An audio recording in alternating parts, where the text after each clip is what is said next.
¿En qué consiste una vida feliz? ¿Qué sucede con todas las cosas que transcurren en nuestro mundo? ¿Cómo nos podemos hacer responsables de ellas? Bienvenidos al Emprende. Soy Juan Carlos Arteaga y me complace poderte acompañar en una nueva emisión. El día de hoy no estamos solos, tenemos aquí en el estudio a un gran emprendedor, empresario en el área de mercadotecnia. Él dirige en distintas empresas aquí en México y bueno, es un privilegio poder contar contigo aquí hoy, amigo Samuel del Carmen Covarrubias. Hola, ¿qué tal? Mucho gusto, muchas gracias por recibirme y creo que exageraste un poco la intro, no, me van a tener mucha expectativa. Pues vamos a platicar sobre filosofía, sobre el estoicismo. De hecho, esta entrevista, este podcast salió hace unas semanas porque estábamos platicando y me dijiste, el estoicismo surgió antes de Cristo. Y yo te dije, no es cierto, yo tenía la idea equivocada y me pegaste la boca. Entonces, ¿cómo surgió? Platícanos un poquito sobre cuál es el origen del estoicismo antes de pasar en específico a la lectura del Epicteto. Realmente la lectura la basé mucho en el libro que es el manual de vida, pero pues siempre hay que tener un trasfondo para leer un libro, ¿no? Entonces, pues sí, había hecho research. Realmente yo conozco el estoicismo por Ryan Holiday, que es un autor actual y que escribe muchos libros de marketing y posteriormente escribe el estoicismo, entonces así yo conozco el estoicismo. Yo sabía que había surgido 300 años antes de Cristo con Zenón de Sitio, y pues realmente que muchas de la corriente católica que hoy conocemos, de las corrientes incluso budistas o cosillas así, tienen ciertos puntos del estoicismo, y muchos de los clichés que hoy se hablan en el famosísimo echaleganismo es parte del estoicismo, ¿no? Pues en general muchas cosas, muchas frases que perpetúan mucho el mérito o que perpetúan mucho el no te sientas mal, tú puedes controlar cómo te sientes. Realmente hay muchos clichés que nadie sabe o que mucha gente no sabe de dónde vienen y provienen del estoicismo realmente. Exacto, y creo que el estoicismo se basaba muchísimo en la mentalidad y hoy, justo como mencionabas, ¿no? Muchos de los pensamientos, incluso gran parte de la autoayuda, el mismo pensamiento de Viktor Frankl, por ejemplo, de proactividad, de reaccionar como tú decidas, es naturalmente estoico, y hay muchas personas que no conocen que este tipo de pensamiento pues es antiquísimo.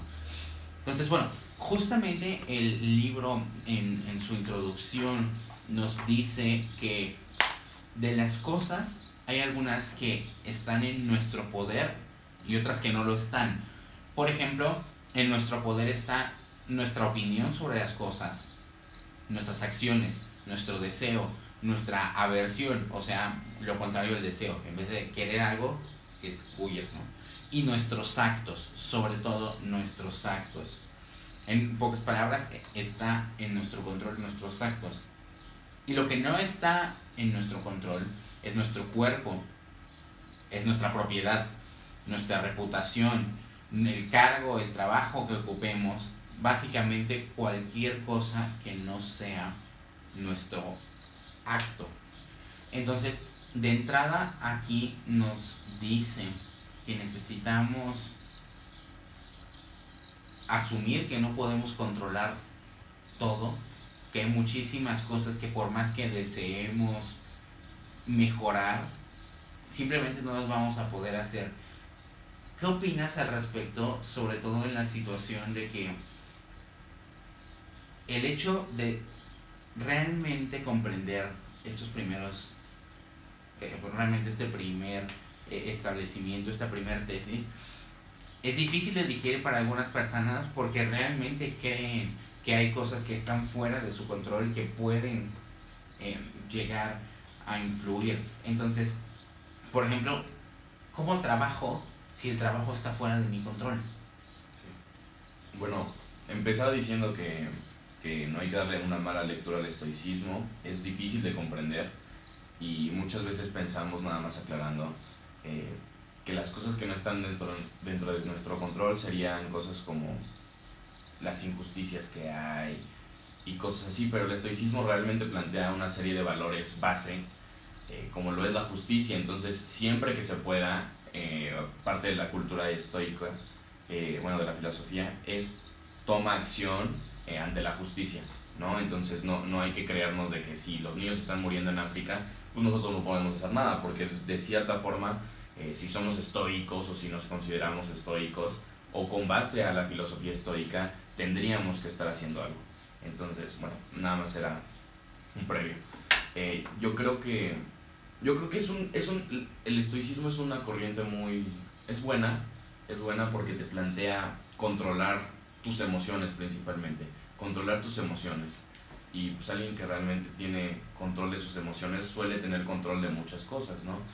Me encanta el planteamiento que hace en el libro. Dice, toma la vida como si fuera un banquete, aprende a controlarte en la mesa, no tomes de más de este plato, de este platillo. Si a todos ya les sirvieron un platillo y a ti no te ha llegado eso, espera. O sea, realmente te dice, en un banquete todos nos comportamos de una manera adecuada porque pues, es formalidad, es diplomacia, hay que caer bien. O bueno, no hay que caer bien, pero sí hay que tener cierto régimen marcado para tener esa etiqueta, por decirlo así. Entonces es lo mismo, pues a lo mejor yo quiero dinero, ¿no? Pero o todavía no me ha llegado, o no es lo más importante, o en este momento hay muchas otras cosas que comer, y eso es lo importante. Yo creo que te plantea mucho como ese comportamiento que tú tienes ante cualquier acción te pertenece, y eso sí eres responsable de cambiar. Entonces creo que es bastante bueno. Tiene sus sesgos, pero toda filosofía tiene prácticamente sus sesgos. Entonces creo que el problema aquí sería, pues tal vez que es muy complicado de llevar. Es muy complicado decirle a alguien, pues no te sientas mal, no te sientas mal, échale ganas, no te sientas mal. O sea, imagínate una pérdida, pues a ver, hay cosas que sí nos afectan. Y de hecho es muy, bueno, pareciera, porque no lo es, pero pareciera, si le damos una lectura muy sencilla, que el estoicismo es frío, porque pues te dice abraza a tu hijo, abraza a tu hermano, abraza a tu mamá, como se van a morir, como si fueran mortales. Entiende que son mortales y que se van a morir. Entonces cuando se mueran vas a ver que vas a afrontar la pérdida mucho más fácil, ¿no? Entonces de entrada puede sonar frío, pero solamente te habla de un control de emociones que creo que... De hecho, yo empecé a leer a Epicteto en la mitad de la pérdida, creo que más grande que he tenido en mi vida, y lo dejé, precisamente porque dije, ¿de qué me hablas? Yo estoy destrozado por esta situación que sucedió, y tú me estás diciendo que no me tengo que preocupar, que era algo que tenía que suceder. Es frío, realmente es frío en un inicio cuando no profundizas, pero creo que ya cuando llegas a tener una comprensión un poquito más amplia, de ninguna manera somos expertos en el tema, sin embargo, creo que cuando tienes una comprensión un poquito más amplia y no solamente extrapolas o más bien aíslas cierto pensamiento, cierta frase, pues hace muchísimo mayor sentido, ¿no? Claro. Y justamente nos dice el libro que las cosas que sí están en nuestro poder son gratis, son libres por naturaleza, no se nos pueden restringir. Solamente las cosas que están fuera de nuestro poder son débiles, están esclavizadas, están sujetas a restricción y por supuesto están en el poder de otros. Entonces aquí hay una frase que me gustó mucho que dice, eres una apariencia y de ninguna manera eres lo que aparentas ser. ¿Cómo podemos analizar esto? Bueno, es complicada la frase, ¿eh? Es complicada de hacer un análisis. Realmente creo que te habla de que no puedes controlar, hay cientos de miles de perspectivas y muchas veces lo que tú piensas que piensa la otra persona es totalmente lo contrario a lo que piensa la persona. Entonces creo que te habla de tú tienes que ser quien eres con tus valores, y te habla mucho de fijarte un valor, de fijarte tus principios y actuar con base a ellos. Ya lo que piense la gente será lo que piense la gente. Y entonces se vuelve muy diferente a tratar de caerle bien a la gente, tratar de hacer algo por entrar en el grupo, porque te valoren. Si no, se vuelve, yo me tengo que valorar, yo tengo que valorar mis principios y tengo que seguirlos. Y eso es lo que, si bien me va, pues a lo mejor puedo conseguir como dinero, como fama, porque Sócrates, Marco Aurelio consiguieron fama, eran poderosos, Sí. y eran estoicos. Entonces te habla de que son subsecuentes esos bienes, y principalmente lo que tenemos que controlar es cómo nos comportamos, y a partir de ahí pues hay una frase también del libro que me gustó mucho que dice: el mundo no está hecho para cumplir tus expectativas. Y muchas veces nos pasa que pensamos, yo voy a ir a tal lugar, y te lo imaginas así, y dices así, y voy a hacer esto, dude, no, o sea, tú puedes ir caminando por la vida simplemente con esos valores que ya tú tienes integrados, y, y no esperar nada de lo que los demás piensen de ti. Entonces creo que Y dejarte sería eso. sorprender, ¿no? Porque cuando hables tu mente de esa forma, creo que puedes empezar a apreciar. Suena demasiado cliché, pero creo que es cierto. Cuando realmente abres tu mentalidad es cuando logras apreciar cosas que parecen sumamente triviales. Sócrates decía que no, una vida que no es explorada es una vida que no merece ser vivida. Entonces, pues sí, siempre estar pues viviendo todo, creo que es parte, e inclusive viviendo lo que no es tan banal, lo que no es, lo que al menos para el estoicismo no es tan banal, que es: vive las experiencias, vive las emociones, aprende a interpretar tus emociones, y contempla lo que no es dinero, contempla lo que no es fama. Sócrates no le gustaba hablar enfrente de la gente. Sócrates prácticamente, cuando le hacían una pregunta, los mandaba con otras personas y con otros mentores y con otros expertos. Para él eso no era importante, no era importante que lo sobrevaloraran o algo así. Sí, mira cómo lo tenemos hoy. Hoy lo hablamos todo el tiempo. Y justo platicando sobre dos cosas que se me hicieron bien interesantes que mencionaste. Número uno, sobre la secuencia, ¿no? Primero van mis valores, primero van mis acciones y después el resultado que quiero conseguir. Creo que esto se puede aplicar muy en específico a los negocios, porque hay tú lo sabes, hay una cantidad de gente impresionante que nada más quiere hacer negocios porque sí, porque se puso de moda, porque quieren renunciar a su trabajo y ya no soportan a su jefe, porque están intentando seguir un dogma de alguien que admiran. Entonces, ¿cómo podemos aplicar a lo mejor no específicamente esta filosofía, pero sí este tipo de pensamiento a el sentido del propósito en los negocios? Bueno, es una gran pregunta, porque... Y es que yo abriría aquí no solo los negocios, ¿no? Hay gente que quiere ser famosa, y a mí me parece muy peligroso para ellos inclusive. Sí, la gente que lo consume pues se puede ver afectada, pero principalmente para ellos. Y pues el dinero lo mismo, realmente te puedes enfermar muy cañón de dinero, y eso es horrible. Digo, siempre hay que respetar a la gente que pues realmente vive en situaciones complicadas o cosillas así, que realmente tienen esa enfermedad, pero no es por el dinero, es por supervivencia. Entonces, es que es muy difícil explicarlo, pero yo creo que, porque es realmente muy cliché, ¿eh? O sea, por eso lo digo que es muy difícil de explicarlo, porque va a sonar muy cliché, muy banal, muy gurú, pero yo creo que si tú trabajas por el bien común, que te plantea eso el estoicismo, una simbiosis entre la sociedad y el hombre, que es: si tú como hombre construyes a la sociedad te va a construir a ti. Y el que tú hagas dinero no construye la sociedad, ¿no? Realmente partes de una base capitalista, y el capitalismo no mejora necesariamente la sociedad, ¿no? Entonces, pues yo creo que el enfoque con el que ocurro yo es: voy a tratar de mejorar en lo que entre, ya sea trabajo, ya sea lo que sea, ¿no? Entrar con una postura de voy a ayudar a mejorar el proyecto. Y si el proyecto se mejora y luego me dan lana, pues chido. Pero muchas veces entro en proyectos y no me llevo mucha lana y realmente cambio los proyectos, ¿no? Pero tarde o temprano creo que vienen cosas que a final de cuentas te dan un valor en la gente, te dan más que dinero, ¿no?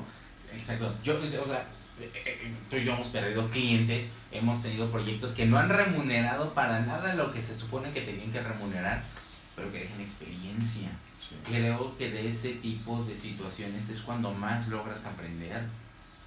Sí, totalmente. Yo creo que la experiencia, antes pensaba que no, antes pensaba que todo era la teoría, que toda era teoría y que muchas veces alguien con mucha teoría podía superar a alguien con experiencia.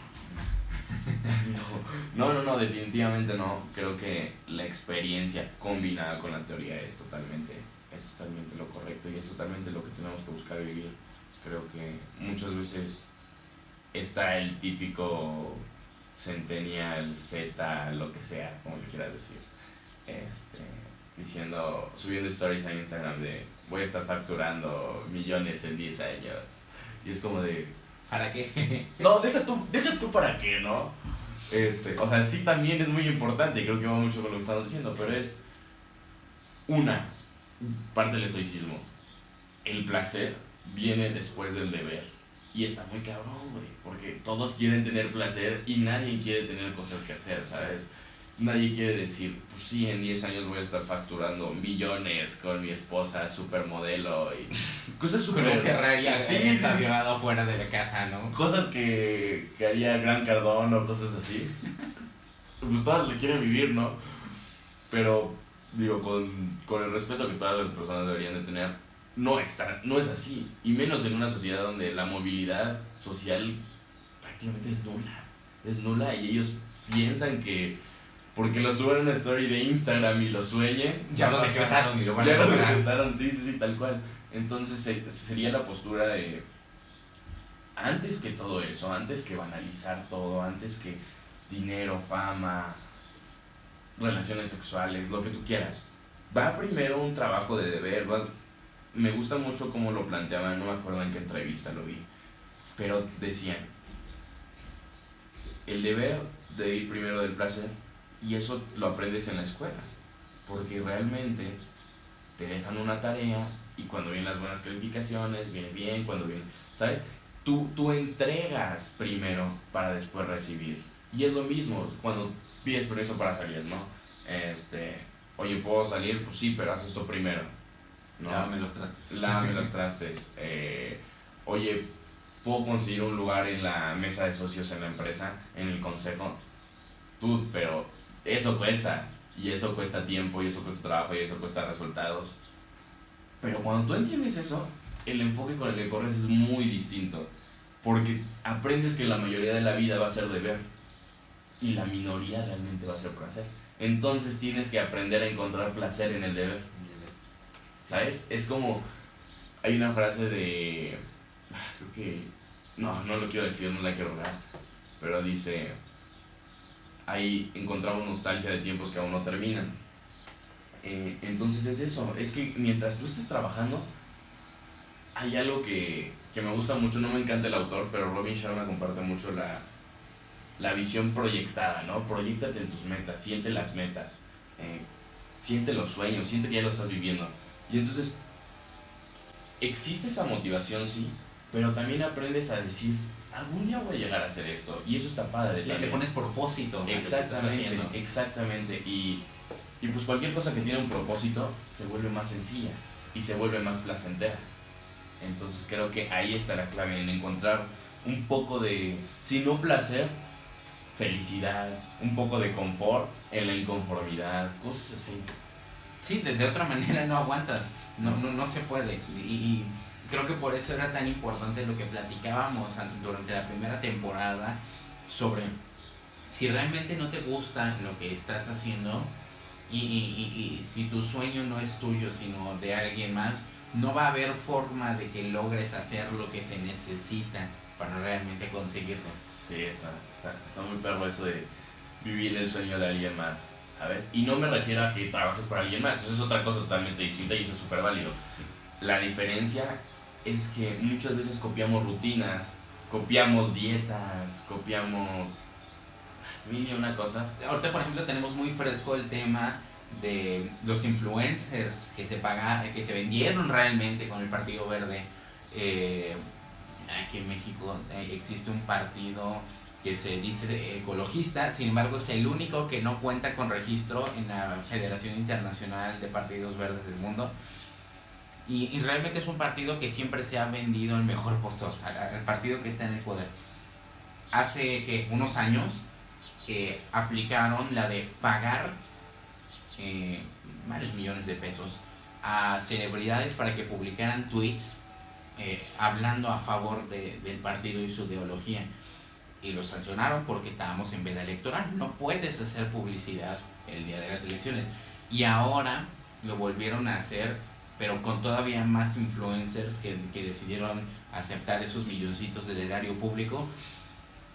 Y creo que la gente se está empezando a dar cuenta a quienes están siguiendo, y eso me parece bastante destacable, porque es de esta manera como se va a poder de alguna forma desmistificar un poquito a este tipo de celebridades y realmente entenderlas y asumirlas como lo que son, como personas humanas, y que no necesariamente se merecen nuestro aprecio, nuestro elogio y nuestra admiración. Claro, no, diga, yo creo que ahorita las cancelaciones tienen sus cosas buenas y sus cosas malas, ¿no? Creo que se pueden llevar a mucha gente entre las patas y eso es peligroso también, porque solo estamos viendo el lado de la seguridad de, por ejemplo, muchos casos de que se dice que esta persona violó a esta mujer o cosillas así. Pues está perfecto, digo, claro que yo no quiero gente así exponiendo una opinión en redes sociales, Sí. pero hasta qué punto podemos tener cuidado con eso, o sea, debemos tener cuidado con eso.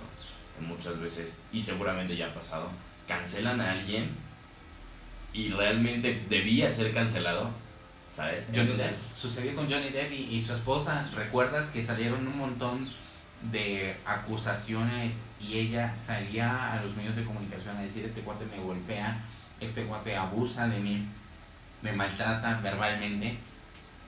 Y le quitaron todos los contratos y todas las películas, al cuate lo cancelaron, él nunca salió a decir nada, y después de juicios y pruebas resulta que no era así, era al revés. Ella lo golpeaba físicamente, lo maltrataba, tenía incluso quemadas que le hacía a ella, rasguños, señales físicas y psicológicas de maltrato, y a él no le devolvieron sus contratos, no ha vuelto a salir en películas enormes taquilleras, pero ella sí. Claro. Entonces creo que entiendo perfectamente el punto que mencionas, ¿no? De el peligro de esta cancelación definitivamente es grande. Sí, y también eso viene de que ponemos en un pedestal a la gente famosa, y la gente famosa no tiene que ser famosa por su opinión o por su intelectualidad necesariamente. Es famosa porque es actriz, es famosa porque sabe bailar bien, porque es comediante, pero realmente no debemos de poner en un pedestal su intelectualidad porque no son académicos, no son filósofos, no son intelectuales a veces en lo que comparten, ¿no? Muchas veces la gente da su opinión y es válida, porque todos podemos dar, en este momento estamos dando una opinión, pero como audiencia tú tienes que entender que es él, quién me está diciendo eso, ¿no? Si tú vas con un huesero, pues a lo mejor te truenan los huesos, pero si vas con un doctor, pues realmente tienes una validez científica. Entonces creo que también parte mucho de decir, si supiéramos valorar de quién viene el comentario, si supiéramos que es de un influencer que antes era un alcohólico y cosas así, Que crea su empresa de agua en la peor crisis hídrica del país. que creo que ni era suya, pero bueno, no, o sea, realmente valorar de quién estamos escuchando lo que estamos escuchando, porque si empezamos a hacer eso, las cancelaciones ya ni deberían de existir, porque entonces es como de, lo dijo este güey, ¿sabes? Lo dijo este No güey. le hagas caso. Sí, y entonces se vuelve diferente, es totalmente diferente, pero no nos han enseñado a decir, no porque es famoso, necesariamente tiene un punto de opinión. Y luego muchas veces encuentras a gente que te platica el mismo tema del famoso con el mismo opinión, y es como de... No, ni siquiera lo reprocesaron con su marco de preferencia propio, ¿no? Sí. Entonces, no, o sea, eso es lo que a mi parecer está muy mal, que pongamos en un pedestal el intelecto y la opinión de esas personas. Pero ¿sabes algo? Justo esto que mencionas de poner en un pedestal a alguien por atreverse a expresar su opinión, por ejemplo, es un principio que es muy enseñado en oratoria, y es que las personas admiramos naturalmente a aquellos que hacen cosas que a nosotros nos parecen difíciles o que a nosotros nos da repulsión hacer. Entonces, si vemos que este cuate tiene la vida que a nosotros nos gustaría tener, ¿no? Está en Cancún viviéndosela contento en un hotel que ni siquiera tiene que pagar, ¿no? Sí. Y tiene la dicha de tener una audiencia atenta a su opinión, y además tiene una forma que nos atrae de hablar. Por ejemplo, hablemos de otro tipo de influencers.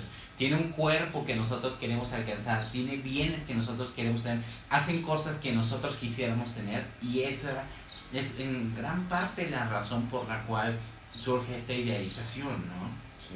Y muchas veces no nos damos cuenta, pero eso puede ser inclusive falso. Eso puede ser muy falso, puede ser un personaje. Porque yo me pregunto, ¿realmente Gran Cardón llega a casa de su abuelita con un pago de billetes así? Pues yo creo que no, ¿sabes? Yo creo que no. Yo creo que Se la vivirá Master Muñoz con sacos ridículos toda su vida. es parte de un personaje, Por supuesto. y a veces hay mucha gente que no lo entiende. Y es que es complicado, porque tampoco le puedes decir a la gente entiéndelo, porque no es tan sencillo.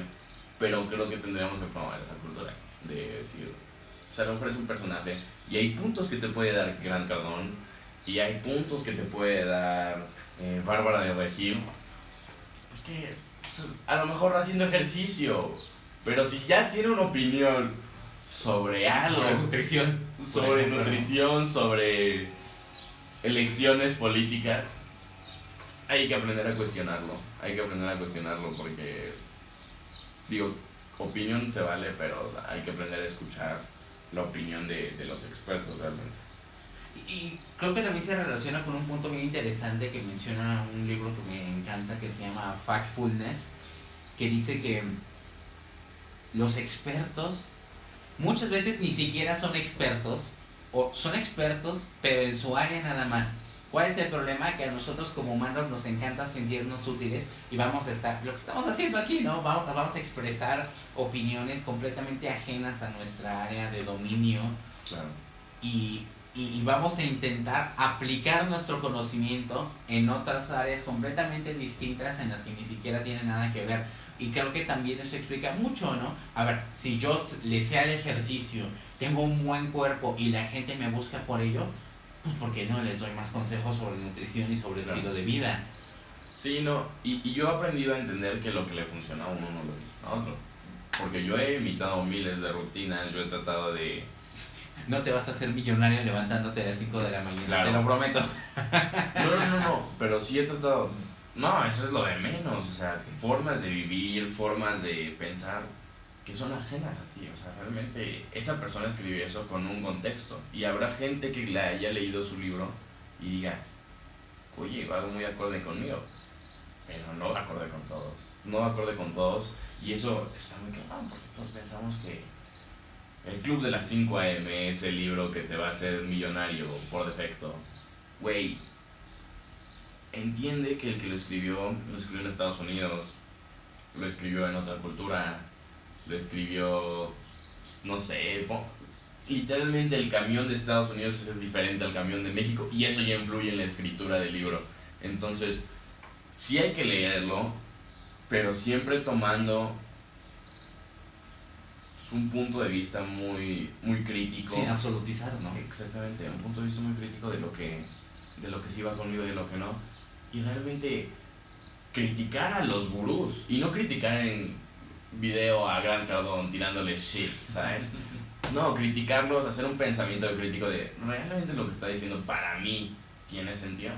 Pues no, la neta no, porque muchas veces alguien se vuelve famoso y recluta a mucha gente por su forma y no por su fondo, y entonces tú escuchas su forma y dices, güey, esto me convence, y después escuchas el fondo que trae y dices, realmente si pones atención no lo comparto, no es lo que creo yo, ¿sabes?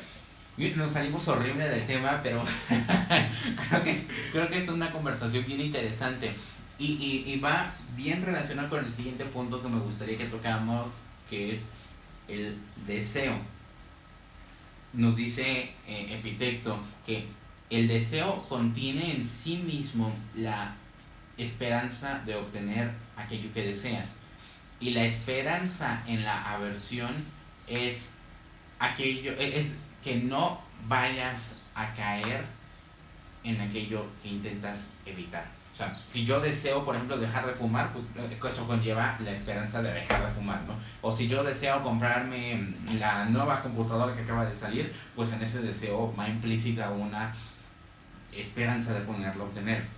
Pero también nos dice Epicteto que aquel que cae en deseo es desafortunado, y aquel que cae en lo que quiere evitar es infeliz. Básicamente nos está diciendo que el deseo nos hace desafortunados e infelices. No es tan fácil de interpretar, pero creo que tiene bastante sentido. Honestamente creo que tiene bastante sentido y va muy de la mano de la frase de el mundo no está hecho para cumplir tus expectativas. Muchas veces le vas a echar ganas y no te va a salir. Muchas veces vas a pensar que le gustas a la niña que te gusta y no, güey. Entonces, creo que realmente va muy de la mano de controla lo que sientes y ya está. O sea, no tengas expectativas, no tengas... Realmente eso de no tener expectativas suena fácil, pero todo el tiempo estamos haciendo, todo el tiempo nos hacemos expectativas de cosas, y eso realmente cuando no las consigues te vuelve vulnerable, te hace sentir mal, y eso es parte del deseo, porque tú cuando te pruebas una expectativa dices, deseo que esto pase así, deseo que esto sea así, y cuando no es así, no la cumples, y el simple hecho de no cumplir algo que tú tenías pensado que podía funcionar así, pues ya implica cierta sensación de inconformidad, de estancamiento, ¿sabes? Como que creo que ese es el tema. Creo que el tema no es el deseo, bueno, sí es el deseo, pero es también el hecho de que nos han metido tanto como las cosas van a ser como las sueñes, o como... No, realmente las cosas van a ser como tengan que pasar o como vayan a pasar.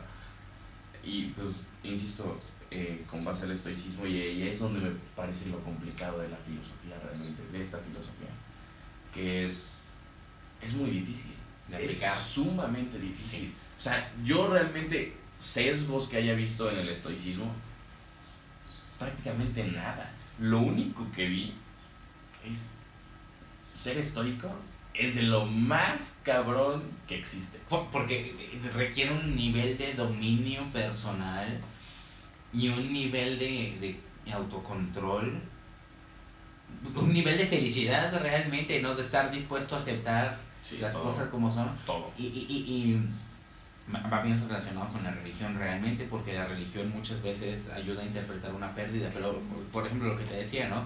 ¿Cómo me vienes a decir que es el siguiente punto, ¿no? Que nos dice que en todo lo que le da placer al alma, que suple algo que es deseado o amado, recuerda añadir esta descripción. ¿Cuál es la naturaleza de cada cosa desde lo más pequeño? ¿Cuál es su ciclo y propósito en su vida? Y ten en cuenta que todo va a llegar a un fin. Lo que nos decías, ¿no?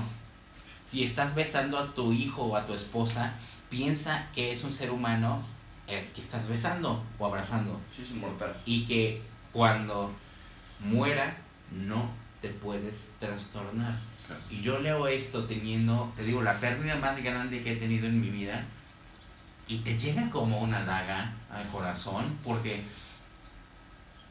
suena inhumano, pero de nuevo, creo que cuando logras entender que no es que no te tenga que importar, sino que no es tan malo como parece, lo malo es la opinión que tú tienes sobre eso. Por ejemplo, no es que tu ser querido haya partido, realmente lo que te duele es que ya no va a estar contigo. Claro. Y creo que ahí cambia completamente la forma en la que puedes ver las cosas. Sí, sí, y pues yo creo que sí, el desapego es lo de lo más difícil. Realmente el desapego es de lo más difícil, o sea, porque habla de que estuviste en una zona de confort mucho tiempo, o estuviste en constante comunicación con alguien, o estuviste, o sea, tan solo ponte a pensar, cuando es una mudanza de casa, ¿no? ¿Cuántas cosas te cambias de casa que ya no ocupas? ¿No? Demasiadas. Y es como de, algún día lo voy a ocupar. Tú nunca lo ocupas, nunca lo ocupas. Y el desapego es muy difícil, es muy difícil. No, honestamente digo, nunca me he puesto a leer de eso, pero el desapego, a mí en lo personal, y me he dado cuenta que mucha gente, desapegarse de las cosas, soltar personas, es como cuando tienes al típico, o a la típica novia tóxica, que sabes que es tóxica, Pero ya andas. pero ahí andas, y le huele pedos. Totalmente.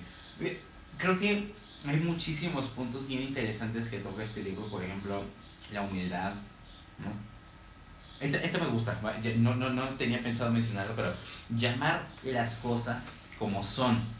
Fíjate, nos dicen, si un hombre se baña muy rápido, no digas que se bañó mal, simplemente que se bañó rápido. Claro. Si un hombre bebe mucho vino, no digas que es un borracho, solamente que bebió mucho. Entonces, antes de determinar tu opinión, ¿cómo sabes bajo qué brújula juzgas que está actuando mal? Creo que esto habla y también va muy relacionado con lo que estábamos hablando de los influencers, ¿no? Y creo que hay otro punto que menciona también acerca de desear lo que otros quieren. Mira, en la relación de las virtudes de otros, nos dice, si un caballo cuando se ensalza dice soy hermoso, pues uno se lo cree porque el caballo es hermoso, pero si yo digo tengo un caballo hermoso, pues yo qué, ¿no? O sea, ¿qué hice yo para merecer ese caballo hermoso? ¿No? Ese es el ejemplo que nos da el libro, ¿no? Pero estamos helando algo que es bueno en el caballo, pero no de mí, o sea, yo qué, ¿no? Claro. Entonces, cuando usamos apariencias que se apegan a la naturaleza, entonces sí podemos ser elogiados, ¿no? Y nos van a elogiar por algo que sí sea propio, pero cuando intentamos hacer cosas para obtener la aprobación de los demás, Claro. no vamos a obtener un elogio sincero porque no estamos siendo nosotros. No, y el estoicismo es muy claro con lo que busca en una persona o cómo define una persona valiosa, y es una persona que sigue sus principios. Y seguir tus principios no necesariamente es tener un supercoche. Puedes ser ladrón y si tus principios están relacionados a eso, Realmente ¿estás no. siendo congruente? No, realmente no, porque justamente te decía, el estoicismo parte de una simbiosis social, y es, si estoy dando a la sociedad, estoy siendo estoico. Si estoy siendo justo, estoy siendo estoico. Si estoy siendo honesto, estoy siendo estoico. Y bueno, y complementarlo con todo lo demás de la filosofía. Pero hay valores base que tiene el estoicismo que no puedes fallar. Yo no puedo robar porque eso va en contra de la sociedad. Eso va en contra de las personas que eran dueños de eso. Entonces, es justo esa simbiosis, yo ayudo a la sociedad y de manera indefinida o indeterminada, claramente, la sociedad en algún punto va a tener que ser recíproca con eso, ¿sabes? Entonces eso se trata. Para poder ir cerrando un poquito, por último vamos a hablar sobre el desarrollo personal de la persona pensante, ¿no? Del filósofo, como lo dice él.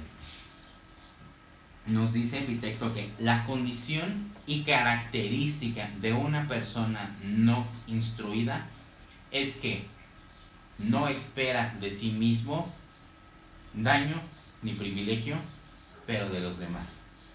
Estoy esperando que me gane la lotería para poder cambiar la forma en la que vivo. Estoy esperando un ascenso en el trabajo para poder mudarme a la casa que quiero. Y nos dice también que la condición y característica de un filósofo es que espera toda ventaja y daño de sí mismo. Entonces nos dice que alguien que está haciendo progreso, no censura, no halaga, no culpa, no acusa, no dice nada sobre sí mismo como si supiera cosas o como si fuera alguien importante. Cuando se le impide o se le daña, se culpa a sí mismo. Si un hombre lo halaga, se ridiculiza a sí mismo. Si un hombre lo censura, no le toma importancia. Si habla con personas más débiles que él, trata de no mover sus cimientos, de no desestabilizarlos. Eso es algo que hacen. Esto es otro gran tema, creo. No hay mucho para qué hablar, ¿no? Pero lo que sucedió de la persona esta que le salieron un montón de acusaciones de acoso sexual, ¿no? Que él se hacía llamar el creador de la autosanación. ¿Qué era lo que hacía? Desestabilizaba el mundo interior de las personas. Claro. Los destruía al punto de llorar y les decía, te estoy curando, yo te estoy haciendo sentir esto. Bueno, realmente no hacía nada. Los sentimientos son externos a los estímulos, ¿no? Pero bueno, claro, ese es otro tema. Pero lograba que lo idealizaran de tal forma que la gente realmente creía que él los estaba curando cuando los estaba destruyendo. Sí, o sea, realmente psicológicamente tienes que ser muy fuerte para ser estoico. Y ejemplo de psicológicamente tienes que ser muy fuerte es... El otro día estaba viendo un video de cómo eran los secuestros virtuales. Dude, que pex con eso, está muy duro. O sea, con una llamada te pueden tener secuestrado en un cuarto de hotel. Le sucedió a unos trabajadores de mi programa. Solamente teniendo miedo. Realmente, solamente controlando el miedo, te pueden controlar todo. Y eso habla de la importancia de aprender a ser inteligentes. Digo, es complicado juzgar una situación así. Sí. Pero es que cuando lo ves por fuera suena ridículo. A ver, tú mismo te estás tomando las fotos de ti así, secuestrado, ¿no? Con las manos atrás, casi, y tú solo te tienes que pegar para que en la foto se te vea la sangre. Es un estado psicológico en el que pierdes completamente la concepción, ¿sabes? O sea, sí. Ese tema de los secuestros virtuales es bien interesante. Es muy... Digo, iba a decir padre, pero no está muy padre. No está padre, pero es interesante por claro, cómo... El estudio de qué es lo que pasa en ese momento en tu cerebro, en qué es lo que piensas, está muy cañón, ¿sabes? Porque nunca tienes contacto con nadie. Nunca. Al inicio nada más, ¿no? Cuando te dejan el celular y te dicen que estás bajo secuestro. Bueno, es que supongo que hay varios tipos, ¿no? Sí, pero yo tenía conocimiento, ¿no? Aquí como sucedió, ellos estaban en un hotel, durmiendo, de repente llega una persona armada y les dice, te tenemos rodeado, estás bajo secuestro, te vas a ir a este hotel, te vas a encerrar, ten este teléfono, en el momento en el que cuelgues, venimos y te balacemos. Y ya que se trasladaron al otro hotel donde ellos los tenían cautivos, había una persona desde un reclusorio, desde una cárcel, diciéndoles, quiero verlos a los 4 sin playera, sin pantalón, con las manos atrás. Uno se mueve, doy el pitazo y mis hombres entran y los matan. No había nadie alrededor. Sí, está muy cañón porque pues te pones a pensar que no escucha, que no hay nadie afuera, pues, pero no, se están invadidos realmente por miedo, o sea, no puedes temor de perder tu vida, ¿sabes? Sí, o si vas acompañado de ver a tus hijos en una situación muy, muy fea. Bueno, pues para poder ir cerrando, vamos a hablar sobre dos cosas importantes, sobre la responsabilidad, ¿no? Nos dice Epicteto al final que lo que se propone en estas páginas deberá ser obedecido como leyes y deberás seguirlas de tal forma que serías culpable si no, si haces una transgresión de ellas. Y lo que cualquier hombre diga sobre ti, no lo deberás atender en vista de que no es algo que está sobre tu control. Y nos dice Epicteto que ya no eres un joven, eres un hombre crecido, o una mujer. Entonces, si eres negligente, si eres flojo, si estás continuamente procrastinando y procrastinando, propuesta tras propuesta y arreglando día tras día, después, cuando te tengas que atender a ti mismo, no vas a saber que no estás mejorando, sino que vas a continuar ignorante mientras vivas y hasta que mueras. Creo que esa es una frase bien fuerte, pero realmente nos habla de la responsabilidad personal, ¿no? Creo que la filosofía es una manera, bueno, más bien el estoicismo es una filosofía muy enfocada en uno mismo y nos dice, si no tomas responsabilidad te quedarás ignorante toda tu vida. Sí, Marco Aurelio, que es un gran estoico, se despertaba diariamente contándose esas frases, contándose que él era el responsable, que si él sufría, pues prácticamente era su culpa. O sea, cosas muy duras, pero que si tú realmente las aprendes a controlar, es todo lo contrario. Realmente está viviendo el estilo de vida fácil, por decirlo así. En lo que tú te sientes mal, él se está sintiendo bien. Solamente por tener el control. Porque de entrada puede decir, es que el estoicismo es muy frío, ¿cómo no pueden sentir feo porque alguien se muere? A ver, se siente feo, pero si tú tienes control, ¿quién la está pasando más realmente? ¿Tú o yo? Pues tú. Entonces, pues sí, nada más recalcar que el estoicismo es sumamente complicado. Es sumamente complicado. Hay que tener una fuerza de voluntad cañona. Muy, muy cañona. Y pues que todo tiene un precio y que también lo plantean ahí, ¿no? Todo tiene un precio tan sencillo como decir, este micrófono te costó tanto dinero y tuviste que soltar tanto dinero por tener el micrófono. Así como puedes decir, tener mi doctorado me costó 13 años de estudio, ¿sabes? O sea, todo tiene un precio que pagar. Tus principios que tú te marques, tus metas van a tener un precio que pagar. Y lo duro es seguirlo, porque también te dice, la perfección, no lo dice perfección, pero lo dice como la habilidad de hacer las cosas, no recuerdo bien. Viene después de repetirlo varias veces, que eso se llama disciplina, se llama crear hábitos. Crear hábitos está muy difícil, es muy difícil, entonces es una filosofía sumamente difícil, pero creo que es muy fructífera porque yo vi varias entrevistas con estoicos y realmente lo ves como lo cuentan y dices, pues a lo mejor es de admirar su fuerza de voluntad. Totalmente. Su fuerza de voluntad y, como decíamos, ¿no? Su autocontrol, su nivel de aceptación, Sí. ok, que todo, que suceda, ¿sabes? No, si no lo controlo yo, Sí. no me tiene que importar.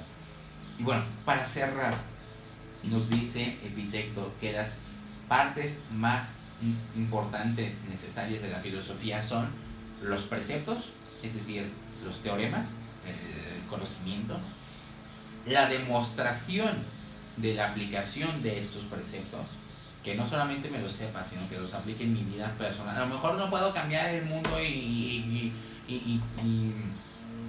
hacer un cambio a nivel social basado en esta filosofía, pero por lo menos lo puedo aplicar en mí, que es lo que importa, ¿no? Si no está en mi poder cambiar el mundo, no lo puedo hacer, y nos lo dice el mismo libro.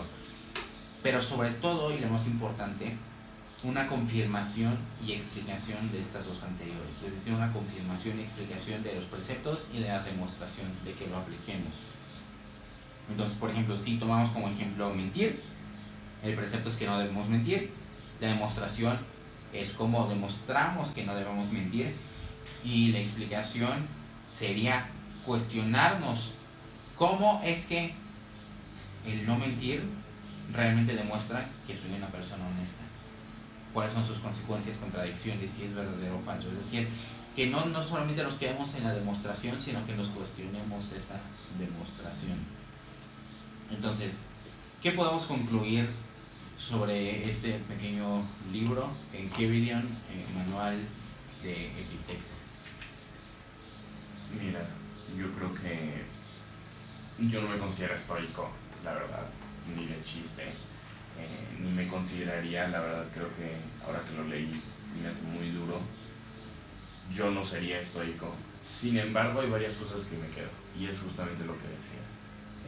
Cuando lees algo tienes que saber interpretarlo. No siempre va a ir contigo, pero tienes que saber interpretarlo. Para mí algo muy valioso y un ejercicio tan sencillo como aprender a hablar con el lenguaje correcto, aprender a decir las cosas como son, no como los estereotipos lo marcan, como lo decías, ¿no? Si una persona se toma 5 copas de vino, no necesariamente se puso borracho, solamente tomó 5 copas de vino y ya está. O sea, cosillas como esas que creo que debemos, si tú quieres, adaptarlas a tu vida. Y creo que puedo concluir realmente el libro que el estoicismo solamente, más bien no solamente va a ver en pro de ti, sino en pro de la sociedad. Realmente la gente que era estoica era gente que logró cambios a nivel social sumamente grandes. Entonces, creo que es bien complicado darle la lectura, porque de entrada tú ves un video de YouTube y te dicen el estoicismo es controlar tus emociones y no alejarte más bien alejarte de todo lo malo que crees y realmente estar siendo fiel a eso. Pero no, realmente es mucho más. La lectura sería, a mi parecer, es simplemente sé, no dañes, sé justo, sé honesto, construye una sociedad en la que te gustaría vivir, y a la par aprende a controlar tus emociones. Entonces creo que es lo que dicta, y creo que me llevo muchas cosas realmente. Exactamente. Entonces creo que podamos concluir que la parte hecha legalista o la parte de autoayuda es solamente un porcentaje, una parte del estoicismo, porque se basa, justo como dices, en esta contribución a la sociedad, en esta suma de valor, en este bien común. Entonces no, se tiene que entender no solamente como échale ganas, tu mentalidad te controla, sino como tus acciones, lo que tú puedas hacer sobre lo que esté en tu control, realmente puede tener impacto. Sí, muchísimo impacto. Pues Samuel, ¿cómo te podemos encontrar en redes sociales? ¿De qué forma podemos estar al pendiente de tu trabajo? Pues bueno, mis redes sociales personales, @Samuel Covarrubias en Instagram, y poco más. Realmente no subo mucho, prácticamente no subo nada, pero voy a tratarlo, prometo que Te quedará de tarea. me queda de tarea. Pues muchas gracias por compartir con nosotros esta mañana. Creo que fue una plática bastante interesante. Nos desviamos del tema, pero creo que todo va bien relacionado. Sí. No seguimos un script de puntos, simplemente nos dedicamos a platicar.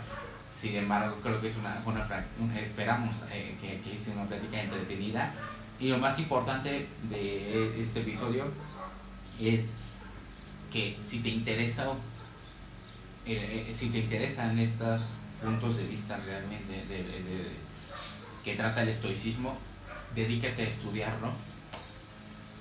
Lee el libro, está bien sencillo de leer. Creo que este Está muy bien interpretado. debería de ser como la forma más fácil de empezar a leer filosofía y estoicismo.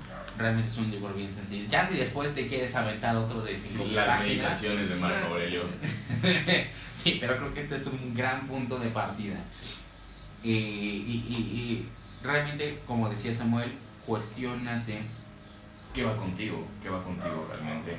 Aprende a ser autocrítico, porque no digo que no sean grandes pensadores, lo único que estoy diciendo es que el contexto de mi vida va a ser muy diferente al que les sirva o cosillas. Cuando se escribió esto habían esclavos, o sea, el libro menciona cientos de veces ilustraciones con esclavos, entonces los tiempos han cambiado muchísimo. Que los principios del hombre siguen siendo el mismo. Entonces, pues hay muchas cosas que se pueden aplicar realmente. Pues, Samuel, de nuevo muchas gracias por acompañarnos. Si te gustó este episodio, por favor, suscríbete, es completamente gratis. Ayúdanos a crecer, comparte este podcast con tus amigos, con gente a la que sepas que le puede interesar. Este contenido es sin ninguna intención de ganar dinero, por lo cual realmente me ayudarías mucho si se lo enseñas a más gente.